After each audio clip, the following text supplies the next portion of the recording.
my last installments of my rankings. Obviously finishing off here with my tight ends. From here on out, I think any ranking videos I do will be an overview of like all my rankings with the tier breakout. And then I'll really just be going through and highlighting the differences that have been made since the last time I made a video on my rankings. And I'll have a lot more players ranked in those videos because I won't be going in as much depth with each player. But if you have any other ideas for rankings, let me know and I'll gladly take them. But now we're doing my tight end rankings today. Before we get into it, I kind of just want to talk about the tight end position in general, because I think the rankings and how you draft tight ends really just comes down to like your methodology and what you believe about them, how you want to construct your team. Because in reality, like the top tight ends are the ones that really matter, and that's about it. Just to example that, the difference between the tight end 6 last year on a points per game basis and at the tight end 13 was 1.2 fantasy points per game. It was 9.6 versus 8.4. Other positions like the tight end, running back have almost a 3-point difference between those positions, so it's almost double the amount, which is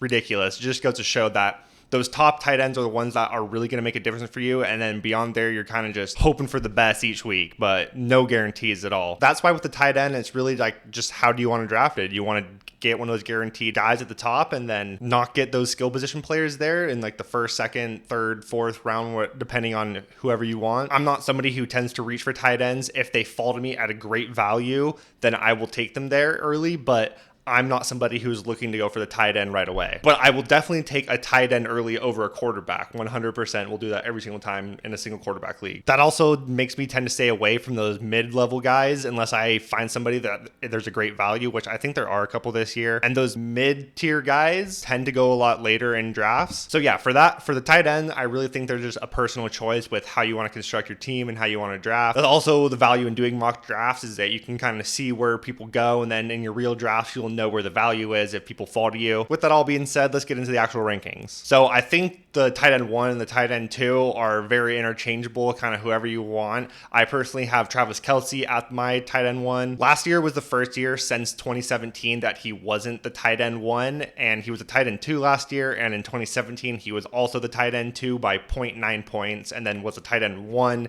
the year before that. I mean, this is just by far the most dominant receiving tight end we've ever seen. Part of that is also Patrick Mahomes, but he was also doing this before Patrick Mahomes, so it's not just him, obviously. The big reason why I have him at my number 1 is because they lost Tyreek Hill. I mean, everyone knows it at this point. Don't need to go into it a bunch, but he lost Tyreek Hill. The offense already ran through him, but it's going to run through him even more. And they brought in people like Juju, MVS, Sky Moore, Justin Ross, a bunch of good football players, but none of those people are filling Tyreek's role. So that makes me believe that Travis Kelce's target volume is going to go up even higher than it already was. And with a quarterback as good as Patrick Mahomes, I will take that every single time at my number 1 tight end. I've seen him go a lot of times in the first round so far. I definitely would not do that even mid-second round. If I'm getting at the end of the second round, that's probably where I would start to consider him, but again, personal preference. Moving on to my tight end 2, I have Mark Andrews, obviously. He was the tight end 1 last year, and he also lost Marquise Brown on his team, so there's going to be a bunch of vacated targets as well. Somebody who already finished as the tight end 1 with Lamar Jackson having a down year, and they lost Marquise Brown. I mean, he was triple crown for tight ends last year, where he had the most receptions, targets, yards, touchdowns, all that stuff. So it totally makes sense if you want to take him as your number 1 tight end. I just think Patrick Mahomes is a much better passing quarterback than Lamar Jackson. I don't think that should be a hot take at all. And the entire offense will run through Travis Kelce, whereas the passing offense will run through Mark Andrews, but I think they're going to go much more to a ground attack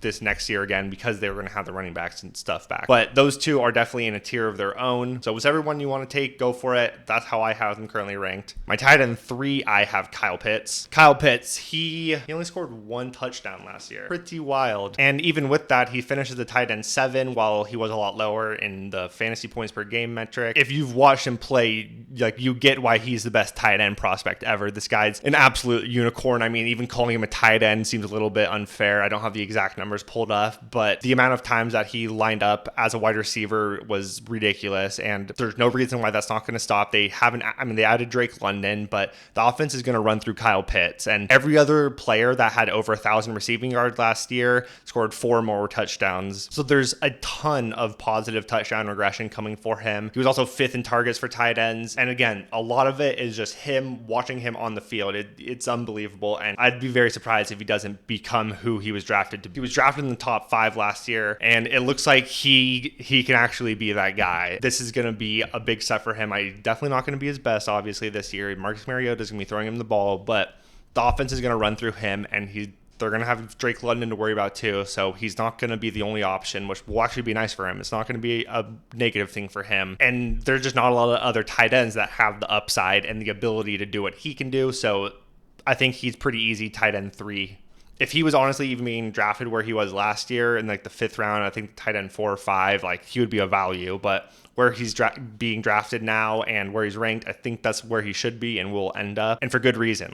Absolutely. Dude's a freak. Moving on to tight end 4, my favorite player in the NFL, George Kittle. Just one of the best personalities in sports. He's so entertaining. There's just so many question marks with the Niners. I guess a couple of those question marks have been answered lately, but it's not solidified. Mostly like Shanahan and stuff has said that they had a meeting with Jimmy and they're committed to Trey Lance this next year, which I think everyone knew, but it's nice to hear. There's also optimism around they're reaching a deal with Debo. So we still need to wait for that all to happen, but it sounds like that stuff is moving in the right direction. But even once that stuff is answered, like with Trey Lance, we just don't know what's going to happen. I mean, Kittle was hurt a lot last year and still finished as a tight end 4 and was a tight end 4 in fantasy points per game. He went on like a 6-week run that was just unbelievable once he got back from injury. It was awesome. And he's a freak talent. He's just so good at blocking that they don't, he doesn't run routes like Travis Kelce and Kyle Pitts and all these people. And if he did, I think he would, he could be up in their tier, but he doesn't do that. And that's not how their offense operates. If you've heard me talk about anything, I don't like to try to predict injuries, but he definitely is somebody who gets injured a lot. He runs like Debo. He has no regard for himself or his safety. He has to get every single yard. But regardless, he's too talented to let it go any farther. And I think there's so many question marks beyond this that tight end 4 seems like it's right for him. So that's where I have him right now. George Kittle, my dog, tight end 4. And then moving on to my tight end 5 with someone who had a massive down year last year, I guess, is Darren Waller, who he finished at the tight end 7 in fantasy points per game, but he only played in 11 games. He was hurt a lot. And then when he was on the field, probably was hurt on the field because he just didn't look like himself for a lot of the season. He started off I think he had like 21 targets or receptions his first week in last year, and then pretty much downhill from there. But he's also another person who's just too talented and too much of an athlete to let really go any further. And I think the Raiders' offense will be a lot better this year because they gained Devontae Adams. But at the same time, obviously, the target share is going to have to decrease for him. There's no way it couldn't. But he's still going to be an integral part of that offense. So there's not really, I don't really see his role, going away. It's definitely going to have to go down a little bit, but he's still going to be one of the main weapons for this offense. And it's going to be a lot better offense. And he's a freak show. And he can really do stuff after the cat. A lot of tight ends can't do that, and he absolutely can. So he's somebody who I like a lot. His story is awesome, but there's definitely some worries with him with all the whole new offense, which is good, but also, there's downside to it as well. I know we probably burned a lot of people last year too. I know I felt it. I'm in my dynasty league, which I'm not as upset because I ended up winning that league, but I know some of my other friends too are pissed, and I get it, and I would be too. But he's still super good, and he's going to be good again this year. Just like this next guy, Dalton Schultz, who he actually finished as a tight end 5 last year in fantasy points per game. Cowboys also had the best offense in terms of total points scored, so part of a great offense, and he's already shown that he can be super good. I mean, Dr. Schultz was going absolutely crazy last year. And then another big thing is that they lost Amari Cooper. So there's a ton of vacated targets. So we've seen it before, part of a great offense. He's 26 years old, so he's very young, and there's a ton of vacated targets. Every single reason for him to be here. I can even understand if you want to put him ahead of Darren Waller. I get it. I just think that Darren Waller is so much of a better player than him that I would rather have him, but I can't fault you if you're going to go for that. But Dalton Schultz is going to be an absolute stud this year. He's somebody that's definitely moved up a lot. Obviously, once Amari got traded, he shot up, and then it's just gone even further as people have really just let it sink in, and kind of other stuff has played out. But Dalton Schultz, tight end 6, somebody that I love, and I think is kind of the last person that I would want to take that's not really super late. The next person I have is TJ Hockenson at tight end 7, who he did finish at the tight end 6 last year in fantasy points per game. Normally this is when tight ends are supposed to break out. He just showed it at a really, really young age, and he was a tight end 3 for the first half of the season, but then just absolutely plummeted after that. It's also not a part of a great offense, and that offense has also added more weapons. So all that combined, it just makes me have a little bit more question marks and a little bit more worries on Dalton Schultz, because I had him ranked ahead of him earlier, and then, as I've thought about it, I thought it's pretty clear that Schultz should be above him. But I love TJ as a talent, and he's super young too, and I think he has potential to be a lot better than this. Just I don't think it's going to be this year, because I think a lot of part of that is they're going to need to get a new quarterback who's a lot better than Jared Goff, and if their offense can go to the next level, then I think he can too. But until that happens, I don't think he can be put in that upper echelon. So tight end 7, I think, is about where he should be. He's still going to get a lot of targets and still going to be a huge part of the offense, but my opinion, I don't think he can be in that elite tier. From there, my tight end 8, I got Dallas Goedert, somebody that everybody was super excited about last year. Originally because we thought that Zach Ertz was going to be gone before the season, and then obviously he wasn't to start the season, but then he got traded, and then once that happened, everyone was stoked. And honestly, it seemed like a lot of people were disappointed Ertz got traded, but he was a tight end 5 in fantasy points per game from that time. So I don't really know what there is to be disappointed about, but he was super good, and it makes sense because he's shown that in other times when Zach Ertz had been out. Jalen also seemed to trust him a lot, which is nice. They added AJ Brown, which is a huge part of him being ranked lower. Obviously, AJ Brown is going to be the number 1 receiver there. Devontae Smith is also there, and I think he probably serves a little bit better as a number 2. And I don't know who's going to get more. I assume Devontae Smith will be the number 2 option behind Dallas Goedert, but he could not be. Regardless of that, I think that offense doesn't have the upside in the passing realm for Dallas Goedert to really be an elite tight end, but I think he's going to be really good because he's a great football player and has shown that he can be super good. But beyond that, I don't really think I can put him much higher. If you want to take him ahead of TJ, I can understand that. I can definitely get behind that, but any higher than that, I don't think so. So for right now, I got Dallas Goedert here at tight end 8. My tight end 9, I got Dawson Knox, who he actually saved me last year in a couple leagues because I picked him up and was super good last year for me. Big part of the reason he's so good because he's part of the Bills, one of the best offenses in the NFL last year. They had the 3rd most points of any team. Knox ended up with 9 touchdowns, which was tied for leading the league in the tight end position. But beyond that, didn't have a ton of fantasy production, which is the reason that he's ranked lower down here. He definitely still has that touchdown upside because he's a part of the Bills offense, but that high touchdown rate is normally a sign of negative regression, and it's definitely in the realm of possibilities for him to score 9 touchdowns again, but I definitely would not bet on that. And he'll have weeks where he's great because he'll score probably 2 touchdowns, but the weeks where he doesn't score a touchdown, he's not going to be very good. And he's just somebody that has a very high probability of scoring a touchdown because he's shown he can do it, and he's with Josh Allen, so there's definitely upside there, but I don't think it's going to really be someone you can trust a lot. So I'm having him ranked here at 9. Dallas Goedert, I think, will be a more consistent person, which will be really nice. If you want to go for the upside, I definitely could see that with Knox here, but that's how I currently have them ranked. To round out my top 10, I got Zach Ertz. He showed last year that he still had it. Once he was traded to the Cardinals, he was the tight end 6 in fantasy points per game. Hopkins also won't be there to start the year, so it'll be him and Marquise Brown as the first receiving option. So he'll definitely do a lot better than this to start the year and will still be a part of the offense, but he will definitely drop off as the year goes on. So it depends if you want to play that game. Do you want to do that? Do you not? He'll still be a streaming tight end, I imagine, after that, but to start the year, if you want to get off to a hot start, Zach Ertz is someone that you could target late and be super stoked with. But I think the people I named ahead of him have some more upside and definitely a better chance of being consistent better. So that's why I have them all ranked ahead, and I have Zach Ertz here. We also thought Zach Ertz was dead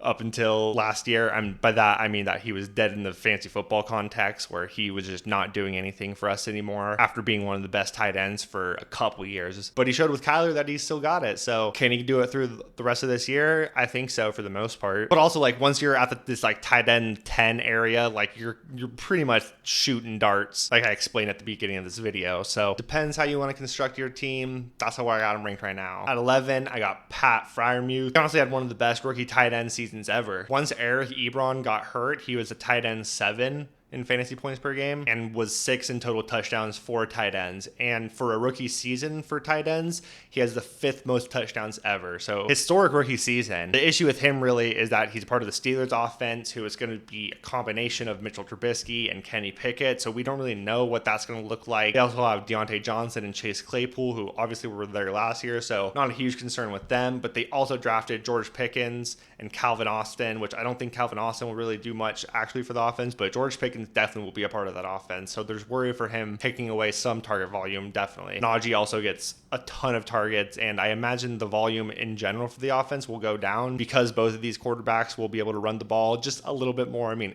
any quarterback who can move better than Big Ben last year. So it's not saying much, but it is going to lead to a decrease in the offense, pass volume, and everyone else's target share. That's why I have him ranked down here, although I absolutely love the player. And if Kenny Pickett can show to be that dude, then he could finish way better than here, and definitely for the future projects to be a really great tight end. But until we see that, I just can't really rank him any higher. All right, next up, I got Mike Gesicki of the Dolphins. He was 5th last year in targets, and I think that their offense is going to be a lot better this year with Mike McDaniel and Tyreek Hill, but at the same time, obviously Tyreek Hill is going to take away a significant amount of target volume for him, and that's kind of what Mike Gesicki thrived on, was targets and receptions. He only had 2 touchdowns last year, and all his efficiency metrics are pretty terrible, so he's always been able to produce, but it's been as a high target volume relative for a tight end. Devontae Parker is gone, so there will be some overlap there with target volume, and I think that he also has some positive touchdown regression coming his way, but how much will that really be? I don't know. And he's a good player though, so that's why I have him here, and he's going to be a part of a decent offense that will definitely utilize him. And like, this is what I mean too. Like at this point, you're like, I think there's just a lot of darts, so you're really just kind of looking for upside possibilities of people finding a role or being a part of a good offense. And so like all these people, like if you like someone more, like definitely go ahead and take him at this point. Like there's no real difference between the rest of these guys. At 13, I have Cole Kmet. He's going into his 3rd year for the Chicago Bears, which is normally the year that tight ends historically break out. Obviously, we've seen a couple outliers in recent years, but historically, this is the year where we start to see it. And although Jimmy Graham is super old, he was still able to catch 1-yard touchdowns last year. But him and Allen Robinson are both gone and or free agents, so there's going to be a massive target volume hole, and Cole Kmet is going to fit right into there. I think they don't really have a lot of other options. I mean, Darnell Mooney is their wide receiver 1, and beyond there is just a bunch of random dudes. Honestly, I have no idea. So it seems like Cole Kmet is going to get a ton of work. He was actually 7th in target share last year for tight ends, so he's already shown that he can get that volume and can get open. You know what? I think I'm actually going to move Cole ahead of Mike now that I think about it. I think he definitely has a lot more upside than him, given the role that he can produce for himself. And if Justin Fields can take that next step, I mean, who's more likely to take that next step, Tua or Justin? I mean, neither of them, statistically speaking, probably. But given the upside I think Cole Kmet could have, I'm honestly going to take him ahead of Mike. So Cole Kmet at 12, Mike Gesicki at 13. You heard it here first. After that, I got Albert O. Sorry, his last name is way too hard. I'm just always going to call him Albert O, but he's also somebody that is super interesting. If you haven't looked at his player profiler, he's an absolutely freak athlete, part of the Broncos obviously, and Russell Wilson is there now, so that's a huge reason why. Although historically Russell has never been a huge fan of using his tight ends, but he's also been relatively limited in his passing attempts, and I think that's something that's going to go up in Denver. In that Russ trade, they also gave away Noah Fant, so he's the starting tight end for them now. There are a lot of other weapons though in Denver, like Jerry Jeudy and Cortland Sutton, Tim Patrick, all these different guys, KJ Hamler. Albert also hasn't really shown anything, so that's why I have him ranked way down here, because he's super unproven, but he's another person who has a ton of upside. If you want to take ahead of Mike Gesicki as well, like go for it. I'm not stopping you. I totally get it. But that's where I have him ranked right now. The last person on my list at 15, who it could be a couple different people, who I personally have right now, is Hunter Henry. There are definitely some question marks there because it sounds like they're trying to get Jonnu some more work this year. So that will definitely take away from some of him if that comes to fruition. But he tied the league lead last year in touchdowns for tight ends. And Mac will definitely get another year with his offense, which will probably improve it. So he's another person who, if you're just like, kind of banking on touchdowns week over week, which if you score a touchdown, like you're going to be a tight end 1 pretty much. So he has a great chance to score a touchdown every single week in comparison to like these other guys, because he did it a bunch. Like he had 9 touchdowns last year, which was the same as Mark Andrews and Dawson Knox and all those guys. So he has that ability to do it. It's just scary to kind of bank on that. So that's why I have him ranked right here. You could also go with Noah Fant because, he's going to have a ton of target volume in Seattle probably. You could also go with Robert Tonyan. coming back from injury with ACL is a big worry for me, but he's with the Packers and has shown to be pretty good. And they obviously lost Devontae Adams. I'm just worried about that ACL, and I don't know when he's going to be back. So, although that happened in like the middle of the season, so I assume he'll be back relatively early. I just need to hear a little bit more and how that's coming back, if he's going to be 100% to start the season. So yeah, that's it. Those are my rankings for the tight ends. Let me know what you think, what's stupid about it, what you like, what you would do differently. They're a weird position, so totally get if you completely disagree with a bunch of this, but that's how I feel about it. Obviously, gonna have a mock draft video coming out on Monday. Have a couple other video ideas, but need to decide what I actually want to do. Stay tuned for those. Bunch of content coming soon. The fantasy season is really started about to pick up once it hits August, and we're here to win championships, so stick around for that. We going to the top, baby. See y'all there. Peace.